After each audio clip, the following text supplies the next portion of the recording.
তো hello guys, আপনাদেরকে স্বাগতম নাইমের রাজত্ব ইউটিউব চ্যানেলে।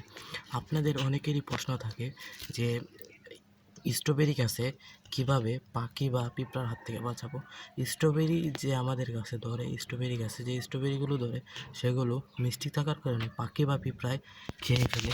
সেই স্ট্রবেরিগুলো পাখি বা পিঁপড়ার হাত থেকে কীভাবে বাঁচাবো সেই উপায়টাই আপনারা আমাদের হাত থেকে জানতে চেয়েছেন, যে পাখির হাত থেকে বা পিঁপড়ার হাত থেকে কীভাবে আমরা সেই স্ট্রবেরিগুলো বাঁচাবো। এই দেখছেন আমার এই যে স্ট্রবেরিতে একটি পিঁপড়া হাঁটছে, তো ক্যামেরায় ধরবে না। তো আমরা আপনাদেরকে এখন দেখাবো কীভাবে বাঁচাবেন। আপনারা যে আপনাদের এই যে দোকান থেকে যে ছোটো পলিথিনগুলো আছে, পলি ব্যাগগুলো, সেই ব্যাগগুলো নেবেন এবং সেগুলোকে কিছু মাধ্যমে ছিদ্র করে নেবেন এবং ছিদ্র করার পরে সেই পলি ব্যাগগুলো আপনাদের যে স্ট্রবেরি আছে সেই স্ট্রবেরিগুলো বেঁধে দেবেন, তাহলে পিঁপড়া বা কোনো পাখি খেতে পারবে না। আচ্ছা, তো আপনাদেরকে এখন দেখাবো কীভাবে বানাবেন। এইরকম স্ট্রবেরিগুলোকে নেবেন, এখন আপনারা এই স্ট্রবেরিগুলোকে সুন্দর করে কাগজের ভিতরে ঢুকিয়ে নেবেন এবং অবশ্যই ছিদ্র করে নেবেন।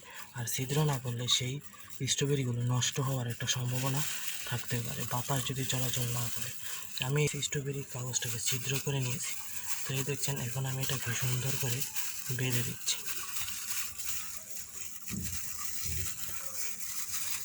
এটাকে সুন্দর করে বেঁধে দিলাম। এখন আমি এটাকেও বেঁধে দিব।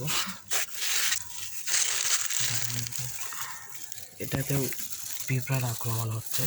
তো দেখছেন, সুন্দর করে আমি এটাকে বেঁধে দিলাম। এইভাবে আপনারা যদি বেঁধে রাখেন তাহলে পাখি বা পিঁপড়ায় আপনাদের গাছ থেকে স্ট্রবেরিগুলো খেতে পারবে না। আমাদের এই ভিডিওটি যারা দেখেছেন এতক্ষণ, তারা আমাদের ভিডিওটি লাইক করে আমাদের আইডিটি সাবস্ক্রাইব করবেন এবং আপনাদের কোনো গাছের স্ট্রবেরি গাছের কোনো সমস্যা থাকলে আমাদের কমেন্ট বক্সে বলে যাবেন। তার সমাধান নিয়ে আমরা একটা ভিডিও আপলোড করব খুব শীঘ্রই। আমাদের এই ভিডিওটি যারা এতক্ষণ দেখেছেন, ধন্যবাদ।